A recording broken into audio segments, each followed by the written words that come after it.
humanitarian logistics, Derrick has consistently demonstrated exceptional leadership and adaptability in high-pressure and challenging environments.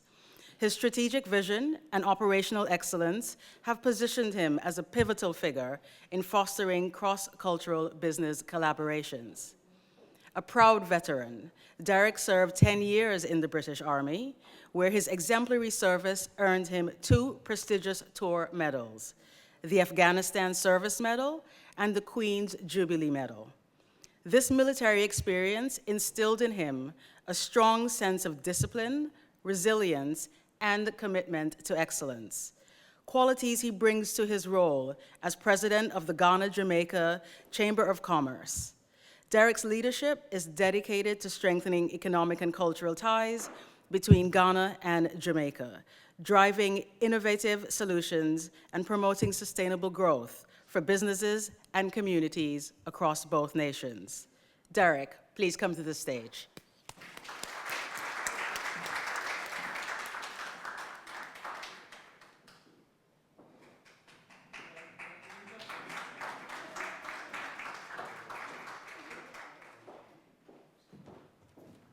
Thank you very much. I'll stand on all existing protocols, but before I go, I think we have a video, which is a tribute to Jamaica for obviously the hurricane, and yeah, so, yeah.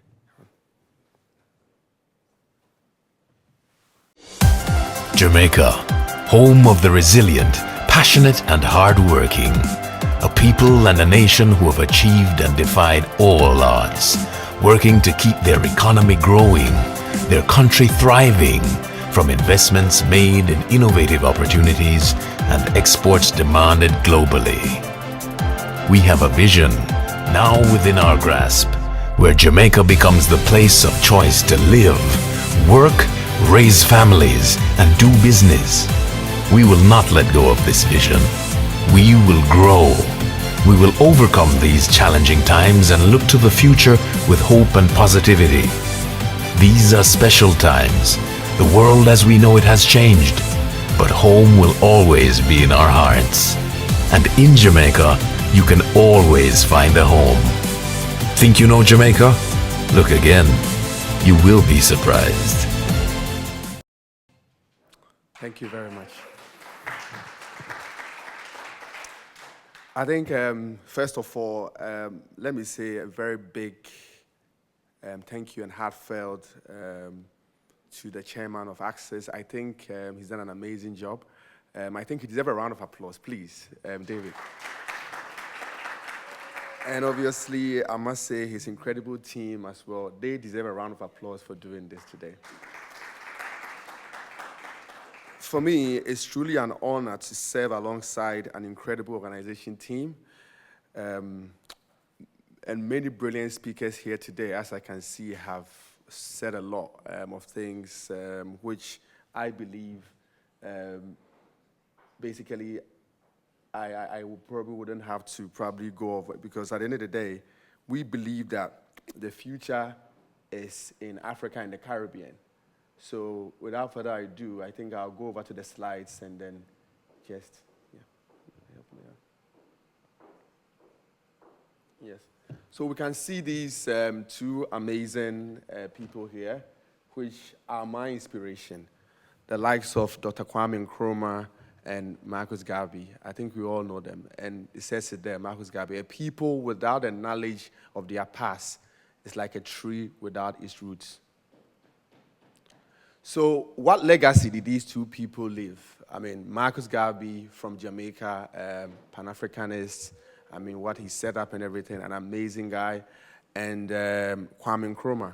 And for me, when I think about Africa and the Caribbean, these 2 obviously play a key role, and it comes to mind because this is something that these men started. So this is something that these people did, and I believe that we are just here to continue.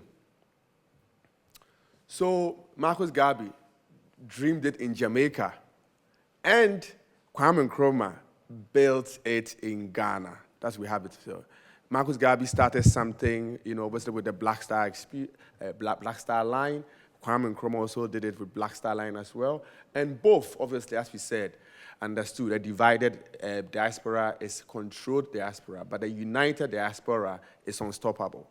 And that is why it is important for Africa and the Caribbean to come together, because these people laid their lives for us to thrive where we are today. So, obviously, let me talk about a bit more about Ghana, my home country, my beloved Ghana. Obviously, we are the center of the world, and it's the gateway. And it's the gateway to Africa.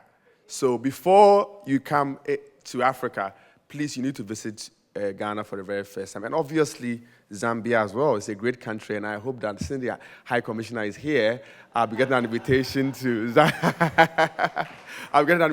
Zambia very soon. So obviously, Ghana, and why and the ease of doing business. I mean, obviously, as you already know, I always tell people that there's two things that you always have to talk about, Ghana and Nigeria. So in the room, never ever, obviously, talk about Ghana and Nigeria, because they will gang up on you and always have a go at you. So before, number one rule when you go to Ghana is that when you are in Ghana, just say Ghana has got the best jollof. And when you are in Nigeria, just say Nigeria has got the best jollof. Yeah, okay. But obviously, they all know we have the better jollof, but maybe. I'm yet to try the one from Zambia. Maybe Zambia will be in the race. But anyway, yes, as you already know, I mean, Ghana, I mean, destined for greatness. This is what we do, I mean, and we are trying. So the whole idea is me using Ghana as the gateway to Africa and using Jamaica to unlock the Caribbean. And that's what we're trying to do. Okay, so in the Caribbean, I mean, these are some of the amazing things and opportunities that we've been trying to obviously do in terms of the Jamaica leads, in terms of in the community in solar. I mean, we have Barbados pioneering, obviously, the blue economy financing. We have Trinidad and Tobago, which dominates the creative industry. And obviously, the Caribbean renewable capacity obviously grew up, I would say, like 300% in the last 15 years. So there's a lot of things that we can learn, and I believe that there's solutions in Africa that obviously the Caribbean needs and vice versa.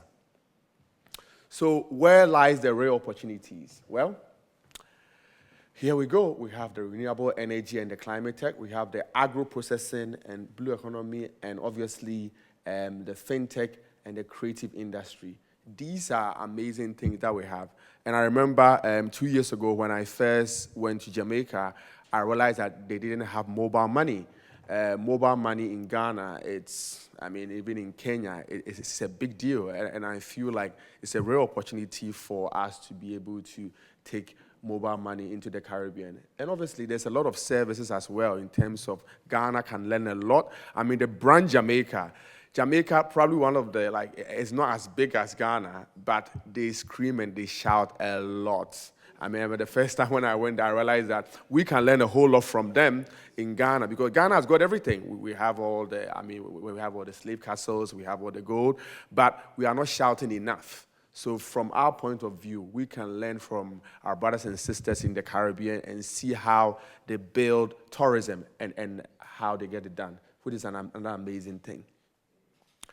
So what we need to do, I mean, we need to find a way to build this bridge. And I've been saying this for the past 2 years since I got this role. And how do we build this bridge? We need to work together. And I've been having interesting conversations with a lot of people who talk about Africa and Caribbean. And there's a lot of work that we need to do before even we start obviously doing business. And one of the key things that I see is, I mean, we've been apart for so long that there's a lot of cultural nuances, there's a lot of things which are different. For us to be able to do business together, we need to be able to understand ourselves. And I don't think Africans and Caribbeans understand ourselves properly in order for us to do business. So one of the key things that obviously with ACSIS, and myself and the chairman trying to do is to make sure that we find a way to sort of understand ourselves. Because I always say that the Caribbean see themselves as you with your twin brother, you guys are separated at birth. One is moved to America, he's having the best time of his life, and the other one is back home in Ghana, and he's seen videos of you having a great time all the time and everything, and you probably have never reached out for the past 70 to 100 years. So for now, as Africans, because our population is way more than the people within the Caribbean, we need to have an unconscious effort and be more intentional and reach out to our brothers within the Caribbean, because I think they need all our help and support right now. And as you can already see, in Ghana right now, I mean, we've just sent a couple of release items.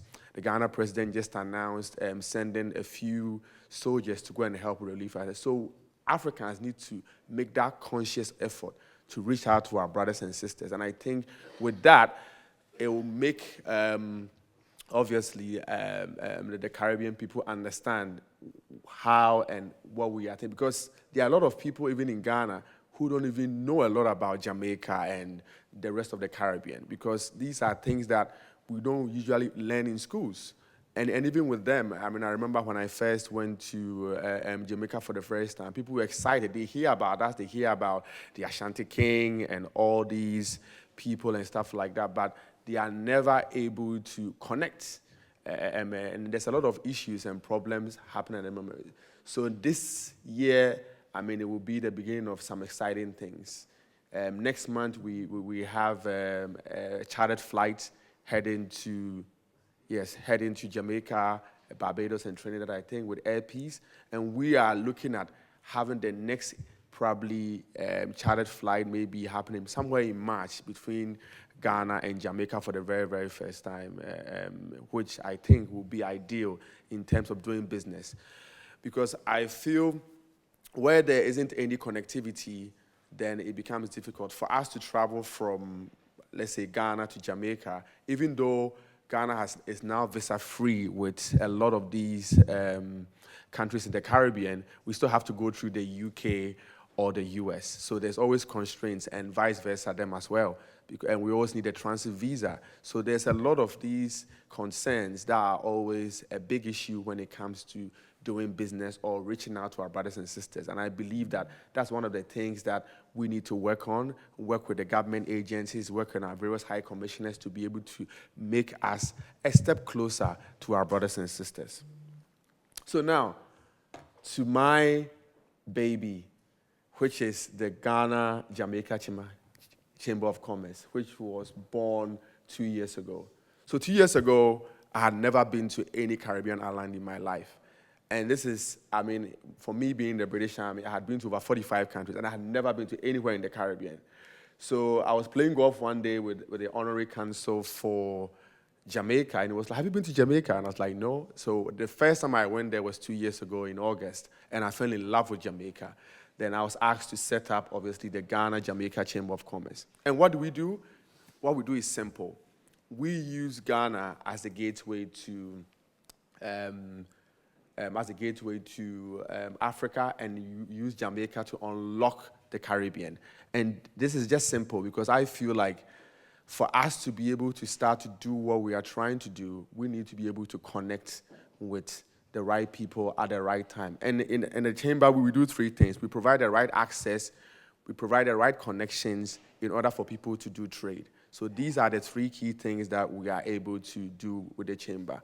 So if you are here and you are coming to Ghana for the very first time and you are not a member of my chamber, then you are losing out, because you have to see Ghana through my eyes, because coming to Ghana through your eyes will be different from seeing Ghana through my eyes. So if you haven't taken my number or details, please do. Aaron? Slides. No pressing it now. Yeah. Yes. So next bit, access. So I hope we all have our phones with us. Please show your phones. Please, your phones. Please, if you can, try and follow our Instagram page, our social media page, our LinkedIn, our YouTube page. We need to get these messages out there. Please, if you are not following ACSIS Online, the African Caribbean Sustainability and Investment Summit, please follow us. Please take a picture. Please tag us. Please, we need you guys to send this message out there.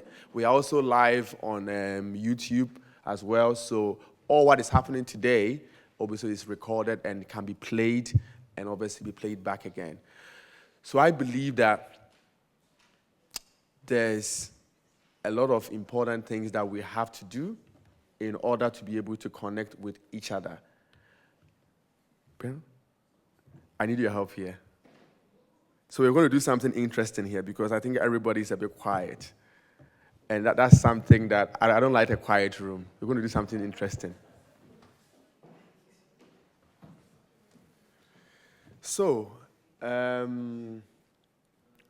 show by hands, how many of you have heard about this event, this conference? Has anybody heard of it before you were invited? Have you ever heard about it? Show by hands. Let me see in the room. How many were here last year? Oh, wow. Okay. So you see. Anyway, so ACSIS, on the count of 3, please, we are going to shout ACSIS 2025. So we're going to do a rehearsal, yeah? So 3, 2, 1, ACSIS 20. Nah, you guys you are not loud enough, please. 3, 2, 1, ACSIS 2020. Oh, come on. Did you guys need a break?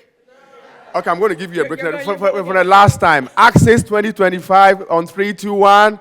ACSIS 2025. That's more like it. Thank you very much.